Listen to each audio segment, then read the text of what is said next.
we got a few weeks now till these college football playoff games, right? We're a ways out here. It's not necessarily around the corner, but it is somewhat on the horizon. And so as I was putting this show together, I'm thinking, is it too early to talk about the college football playoff? The answer is yes, but we're still going to do it anyway. So with that being said, let's jump into the Rose Bowl and just give you our early thoughts. We'll give you our prediction on this in the very near future, so stay tuned here. Another reason to be subscribed. But on the Rose Bowl, with Michigan and Alabama, this to me just feels a lot like a prize fight. Like if you're a college football purist, this has every single thing that you want in the game.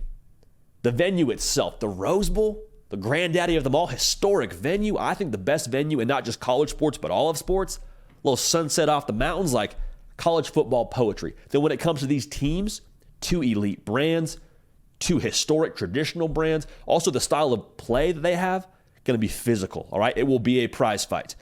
Comes down to line of scrimmage between Alabama and Michigan's defensive and offensive line. Clearly comes back down to who makes the least amount of mistakes, maybe who makes the last mistake, if there are any mistakes, who can have the explosive play difference maker offensively. Because both these offenses, now they want to run the football. Want to do it in different senses, but they both want to run the football. Who's able to stretch the ball vertically? Who's able to get up on the other? Because I think if Alabama or Michigan's able to get 10 points up on either opponent, like things get interesting. Because then you force the other to chase. We've seen Alabama in chase mode more than Michigan, but we've seen Michigan, man, if they get up, they may not give the ball back to you for a minute, which limits your possession. So that'll be a lot of fun. That'll be a prize fight. Like I said, if you're a college football purist, this is the game for you. This is the game.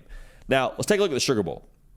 And the Sugar Bowl is almost the inverse, if you will, of the Rose Bowl. Not in the sense of if you're a college football purist, you won't like this one, but just style of game. The other one's a prize fight, physical, in the trenches, run the ball, make the least amount of turnovers. This one, to me, could mirror an NCAA video game with your buddy. Like, it might just be a thing of who gets the ball last. If I get the ball last, I'm winning. And when it comes to Washington and Texas, man, like, both offenses are prolific passing attacks. Neither one of them is tremendous stopping the pass. Texas giving up 240 pass yards a game. Washington is allowing 260 pass yards a game. So 20 yards difference. I don't think it's a huge indicator on the game, but I'm just saying neither one, I don't think, is going to have a tremendous chance stopping either side of these NFL wide receiving corps. Because that's the thing, man. NFL quarterbacks, NFL wide receivers, it will be a clinic if you like passing attacks. So the questions I have is, who's able to change tempo the best?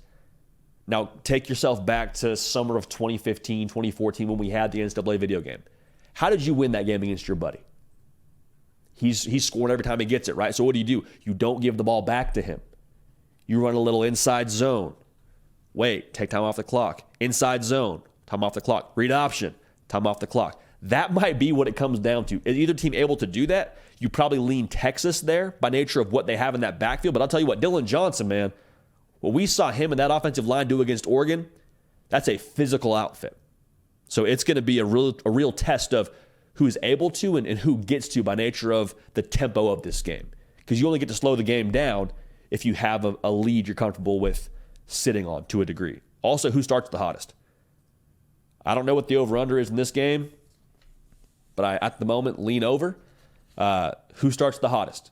Because if it's a thing where Quinn Ewers takes a second to get going and Michael Penix Jr. is out there just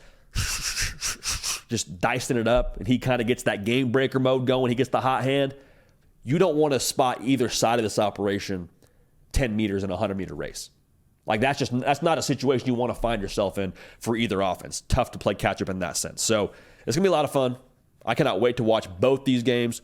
Of course, we will have our predictions on both the Rose and the Sugar Bowl coming up here on this channel in one of our future live shows. So stay tuned for that. But all that's to say, will be a lot of fun and excited to share those picks with y'all when we get them. I don't even know our prediction of this one right now. We got to do some more work on it and get a good feel for it. But it'll be a very, very entertaining college football playoff, to say the very least.